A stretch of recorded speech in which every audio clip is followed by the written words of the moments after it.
ভারতীয় ক্রিকেটে এমন কিছু নাম আছে যারা হারিয়ে যাননি, শুধু অপেক্ষায় ছিলেন।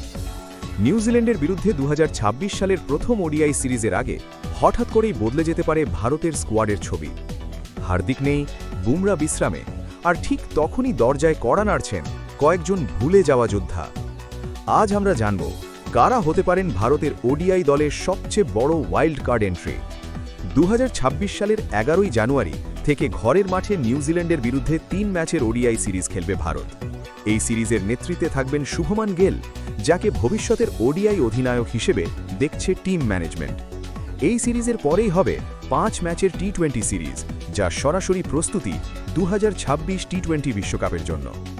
দ্য টিওআই রিপোর্ট অনুযায়ী এই ওডিআই সিরিজে বিশ্রাম পেতে পারেন হার্দিক পান্ডিয়া, যশপ্রীত বুমরা।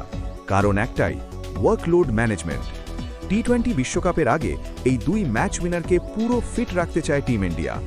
আর ঠিক এখানেই তৈরি হচ্ছে সুযোগ যারা দীর্ঘদিন জাতীয় দলের বাইরে কিন্তু ঘরোয়া ক্রিকেটে অবিরাম পারফর্ম করে চলেছেন। আজকের ভিডিওতে আমরা আলোচনা করব সেই সব নাম নিয়ে যারা হঠাৎ করেই নিউজিল্যান্ড সিরিজে ভারতের ওডিআই দলে ঢুকে পড়তে পারেন। সবচেয়ে বড় নাম মোহাম্মদ শামি। বিশ্বাস করবেন, 2025 সালের মার্চে আইসিসি চ্যাম্পিয়ন্স ট্রফির পর আর একটাও আন্তর্জাতিক ম্যাচ খেলেননি শামি। অথচ সেই টুর্নামেন্টেই 9 উইকেট, ভারতের যৌথ সর্বোচ্চ উইকেট শিকারী। বিজয় হাজারি ট্রফি 2025-26 4 ইনিংসে 8 উইকেট।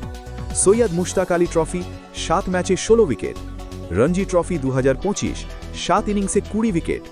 এই পারফরম্যান্স বলছে একটাই, শামি এখনও শেষ হয়ে যাননি, বরং অভিজ্ঞতার সঙ্গে আরও ধারালো হয়েছেন। বুমরা বিশ্রামে থাকলে শামি ওডিআই দলে ফেরা একদমই অস্বাভাবিক নয়। আরেকটি চমকপ্রদ নাম ঈশান কিষান। একসময় ভারতের ওডিআই ওপেনিংয়ের নিয়মিত নাম, এখন পুরোপুরি ছবির বাইরে। কিন্তু প্রশ্ন হল, তিনি কি সত্যিই শেষ? কেন ঈশান কিষানের সুযোগ আছে? বাঁহাতি batter, opening plus wicket keeping option, আগ্রাসী ওডিআই স্টাইল। রোহিত বিশ্রামে থাকলে ওপেনিংয়ে বিকল্প দরকার। ঈশান যদি সুযোগ পান, তাহলে এটা হবে নিজেকে আবার প্রমাণ করার সোনালী সুযোগ। ওডিআই দলে অলরাউন্ডার দরকার, নজর রাখুন ওয়াশিংটন সুন্দরের দিকে। নিউজিল্যান্ডের বিরুদ্ধে স্পিন অলরাউন্ডার হিসেবে তিনি হতে পারেন বড় অস্ত্র। পাওয়ার প্লে স্পিন, নিচের দিকে ব্যাটিং, বিদেশি ব্যাটারদের বিরুদ্ধে কার্যকর। হার্দিক না থাকলে এই ধরনের খেলোয়াড় টিম ব্যালেন্স ঠিক রাখতে পারে। ফাস্ট বোলিং ইউনিটে নতুন মুখ দেখার সম্ভাবনাও উড়িয়ে দেওয়া যায় না। প্রসিদ্ধ কৃষ্ণা, আবেশ খান দুজনেই ঘরোয়া ক্রিকেটে নিয়মিত পারফর্ম করছেন এবং নিউজিল্যান্ডের বাউন্সি ব্যাটারদের বিরুদ্ধে কার্যকর হতে পারেন।